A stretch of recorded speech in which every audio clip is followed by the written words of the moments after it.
Hi guys, it's John here, and this is a review of the Doogee T30 Pro. So the T30 Pro is an 11-inch tablet, and it comes in at a budget price of about $300, which is about £235 or 275 euros. And for that, you're getting an 11-inch tablet with 8 gigs of RAM and 256 gigs of storage and a Helio G99 processor. Okay, so here is the tablet out of the box, and it's really nice, and it's got this huge, like I say, 11-inch screen. This is a 16 by 10 screen, so you do get that extra height for viewing documents and web pages. You do get more real estate with a 16 by 10. It does run at a resolution of 1600 by 2560 with a 274 ppi density. This is an IPS LCD with about 350 nits of brightness, so it's not the brightest in the world, but it is more than fine for indoor use. And I've been using this for a couple of weeks now as my daily tablet. So let's just take a quick look around the tablet and we'll see what we get here. So you can see on the left-hand side here, we have the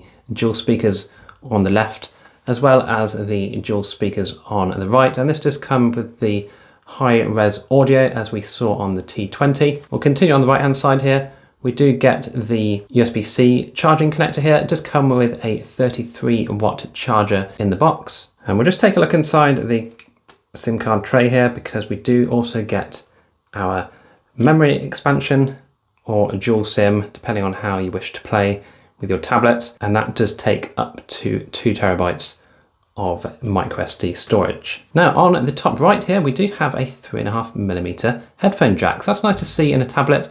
It is getting a more rare occurrence to see the 3.5mm adapter. So that is really good for those who want some lag-free audio. On the top of the device, we have the volume up and down and the power button, and we do have our microphone here at the top. So this does come with Android 13 installed, and this 256 gigs of storage we've got is UFS 2.2, 8 gigs of RAM, which is expandable up to 15 if you want to use your on-device storage. I wouldn't recommend that. I'd stick with the 8 gigs by default. So looking at the camera modules here, we do have a 20 megapixel rear lens and a 2 megapixel macro, along with its LED flash. Now that is capable of recording at 2K at 30 FPS. On the front of the tablet, we do get a 8 megapixel camera here. That's 1080p 30 FPS. So powering this tablet is an 8500 mAh battery, and you get a 33-watt charger. So I do manage to get at least 8 hours of constant video playback on this device. So that's all I can say about the specs of the device. It is only 60 Hertz, the display, but that's more than okay for gaming and taking in media such as YouTube, Amazon Prime and Netflix. So the camera on this is pretty good. It's not the best in the world. Obviously you're not buying a tablet for its camera, but I'm surprised at how well it does focus on objects. If you place something down and click, it will actually focus pretty well and get a decent shot out of it. Same with the front-facing camera. This is more than fine for doing your video calls and things like that, but you're not really going to be using it for much else. So we can have a look at some of the photos. This is taken from the main lens here, and it does get quite good detail, as you can see as I'm zooming into these flowers here. The colours are just look slightly washed out a bit, I'd say, but it's not too bad. So we can have another look here. This is more of a close-up. As you can see, not bad detail at all. You can see the little hooks here on the end of the flowers. Here's another one. This is sort of pointing up directly at the sun. So you can see here, it is a bit washed out here. The greens aren't coming through that well, but there's some nice purples coming through. And again, a lot of detail on this camera. I was quite impressed.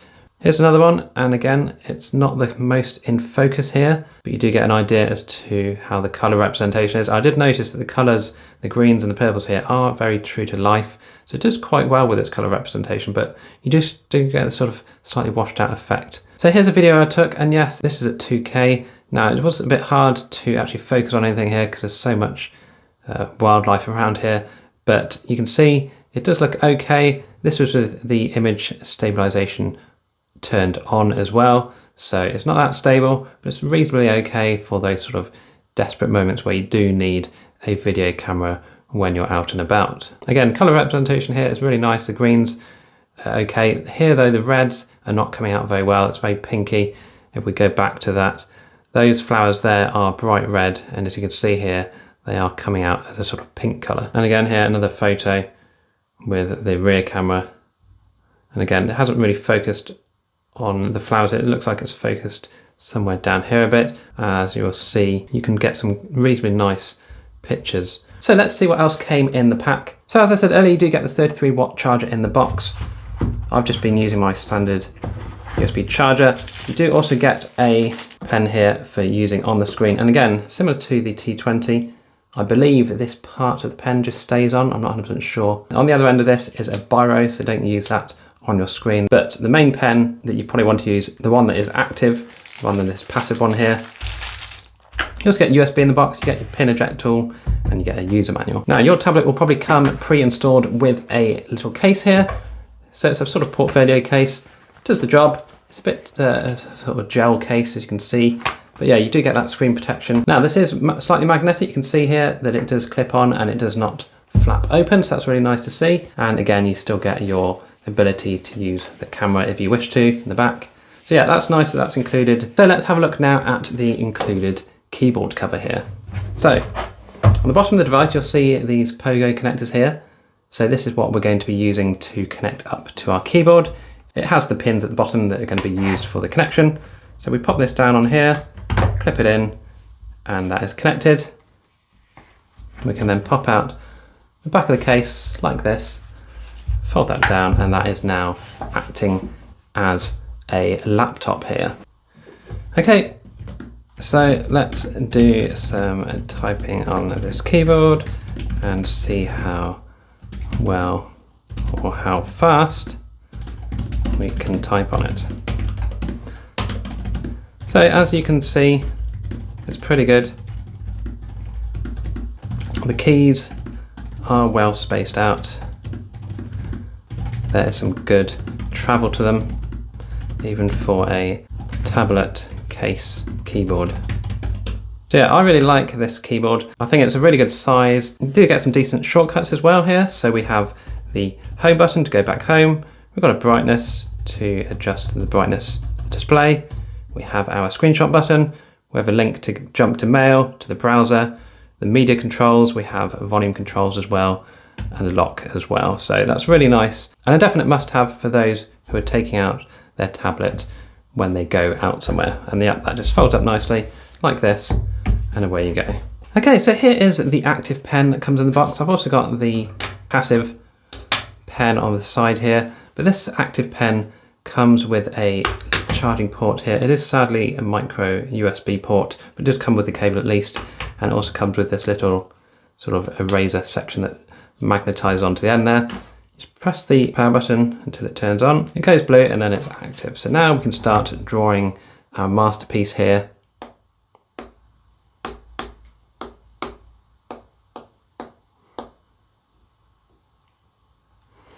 And what I have noticed with this compared to the T20 is that it does respond a lot quicker with the pen. Now, it's not the fastest response in the world compared to my S23 Ultra, for example, but for a budget tablet, that's not bad at all, I'd say. So let's just see what the difference is with the passive pen. And again, not a huge amount of difference I can tell. And of course, you get the different pressures of the nib here, so you can press and get a thicker, or just pop it on and get a very thin line. So yeah, I'm not an artist, so I'm going to struggle to show you all the ins and outs of this feature, but we'll just test out the palm rejection here, and there isn't any, as you can see. So there's no palm rejection. Now that could well be down to the app. I'm using the app called Pen Up here, so if there's an app you want me to try for any palm rejection, then let me know and I'll give it a go. But yeah, as far as I can see, this looks very well and it works well. Let's just try writing a message here.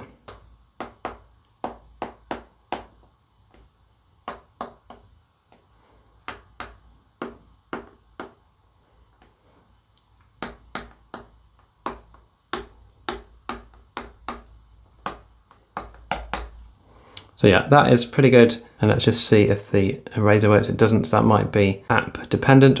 So this is absolutely perfect for media consumption. We can see here we can stream at a 2K resolution here, 1440p.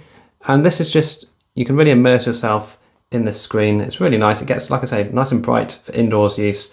It's not bright enough for outdoor use really on sunny days, but I have this on my desk and I just keep this on whilst I'm working. And it's just really nice just to have a huge screen here which you can view your media on. So yeah, for, like I say, for just streaming media This is absolutely fantastic. Playing games is another thing that we're going to go through now, and I'll just show you a few different games and you can see how they fare. So I've got this set to high quality on Asphalt 9, and we'll just take a look at how it runs.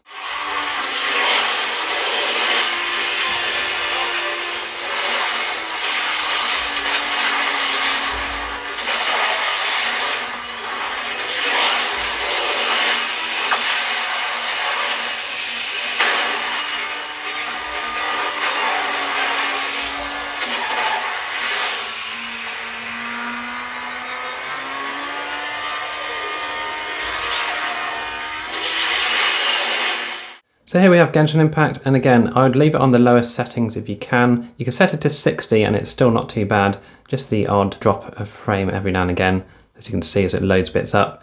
But yeah, it's more than playable at this frame rate, but it is obviously going to look slightly grainy, as you can see here.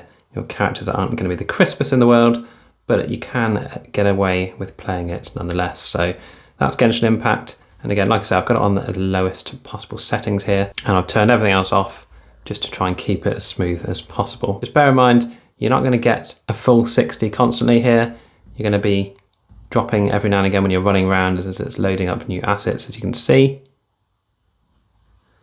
But this still feels a lot better than 30 FPS in my opinion. It just feels a lot more sluggish.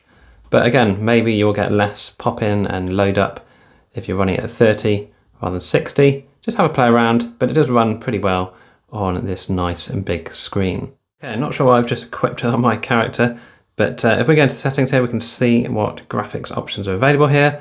So again, smooth and ultra, so this will run at 40 FPS. So yeah, that's a decent 40 FPS I'd say on PUBG, so it's more than playable. Now where this excels is on big bright games like this. So got Plants vs Zombies 2 here, and as you can see, the screen is just perfect for this style of game.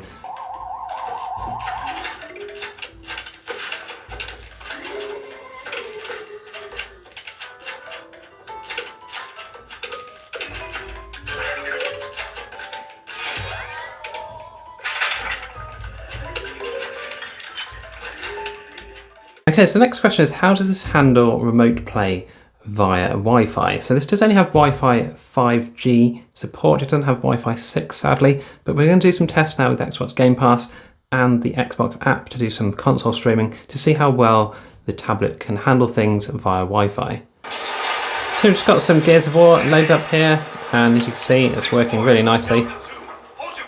You don't even realise you're on a stream nowadays. The quality is so good.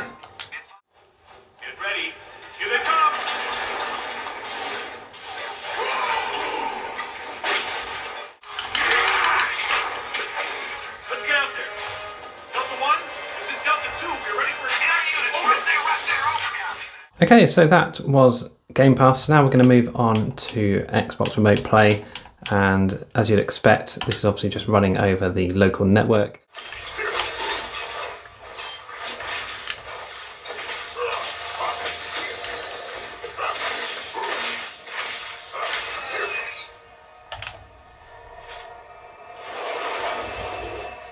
So again, absolutely no problems at all streaming locally with your console. So as long as you have got a 5 GHz Wi-Fi network, you should be absolutely fine with any kind of streaming. Okay, so the final test we are going to do is the test of the speakers.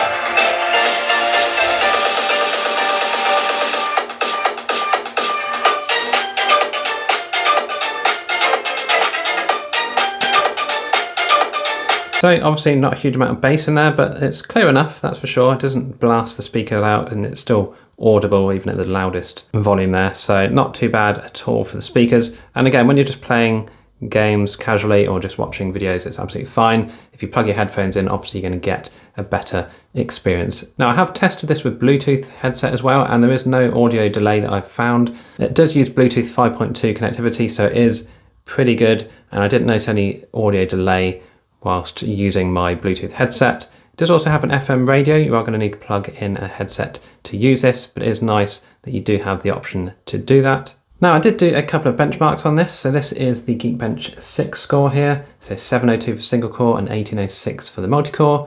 Did also do a 3D Mark wildlife test, got 1189 here, average FPS of 7.10, and also a slingshot test with a score of 3104. So I hope you enjoyed this video. If you did, please do like and subscribe. Don't forget to ask any questions you have down below about the T30 Pro. I'll do my best to answer them where I can. Thanks again to Doogee for sending this out to me. I've put a link down below in the description if you want to pick one of these up, and that just helps support the channel. So again, thanks for watching, and I'll see you in the next one.